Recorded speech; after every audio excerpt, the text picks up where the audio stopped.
Alright, here is lesson 4. So basically this is only going to go over the last part of the solo.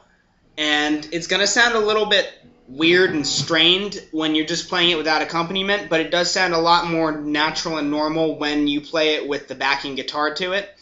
So just keep that in mind. It does sound a little bit weird and discordant when you just play it alone. Anyway, here we go.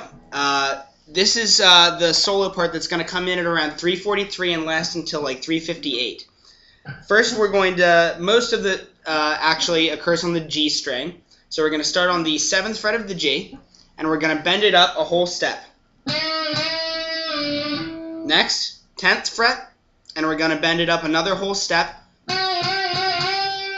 So twice on the 7th to the, basically bend so that it sounds like the 9th. Next, up to the 12th, bend it a whole step. Back to the 10th. 12th again. 14th, bend it up a whole step. Then we're going to hit the 12th fret on the B. Next, we're going to do this little riff where we're just hammering, or we're pulling off from the 15th to the 12th fret. So what I'm doing here is I'm barring the B and high E, I should say, strings on the 12th fret. And I like to use my pointer finger, or not my pointer finger, excuse me, my ring finger, because you can use your pinky, but I like to use my ring finger, one, because I have a little bit better dexterity with it, and two, at the end of this riff we're going to be making a bend. And I find that a little bit easier to do with my ring finger than my pinky. So either way, you can use either. I'll be using my ring finger. All we're going to do is we're going to start it off by hitting the 12th fret on the B, and we're going to then go from the E string, 15, 12, pull off, 15, 12, pull off on the B. And we're going to do that 3 times on each string. The last time on the E string, I'm going to, instead of going back to the B string after that one, I'm going to hit the 15th fret again and bend it up a whole step. So altogether we have, and then he goes back into the chorus, which is all of that. So basically all you have for this whole part is this.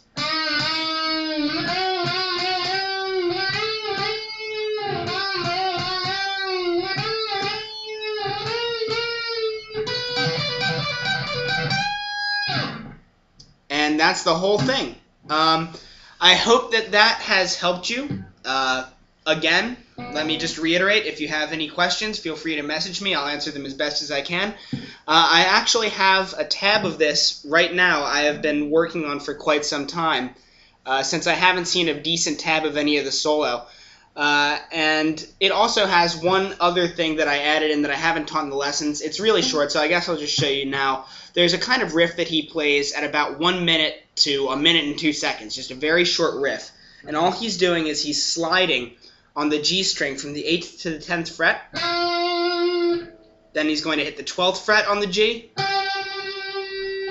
He's going to hit the 13th fret on the B. And then the 12th fret on the B. So it goes,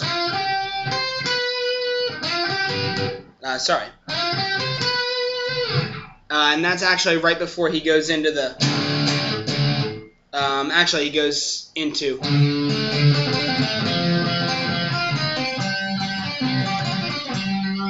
all of that right after that. It's right on the break between the chords in the verse and this part. All of that stuff.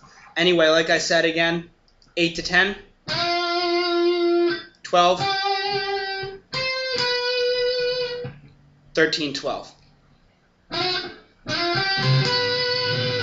And it's just a little tiny riff that he does there, but I figured I'd mention it anyway, since I have a lot of time on this lesson. Anyway, that's all that I have to show you for now. I hope that I've helped you a little bit in learning this cool song, and I'll see you next time. Feel free to message me with questions, comments, concerns. Peace.